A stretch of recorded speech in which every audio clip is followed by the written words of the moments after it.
8 அடையில 8 இந்தா நீ bowling batting எடுத்துறோம் எப்படிங்க ஏய் பேட்டர் அப்படி அவன் பந்து வேகமா போடுவான் அவன் போற பந்தா நீ தாங்க மாட்டே பேடத்தான் நான் பிடிக்கிறேன் அடுத்த நீ பிடி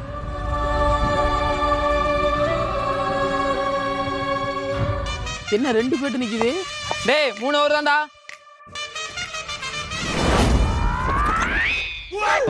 டேய் எந்த கிரீஸ் போடா அவுட் ஆகி போடா டேய் அது இருடா எந்திரிக்கம்லடா அவுட் ஏய் அவுட் அவுட் அவுட் அடுத்த ஒரு பிடிக்கலாம் இரு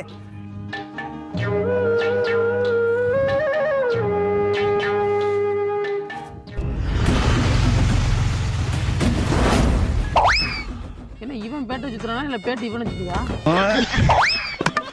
ஏய் அவுட் அவுட் அவுட் நான் இருக்கேன் கடைசி ஒரு ஓவர் உனக்கு தான் நான் போய் பிடிக்கிறேன்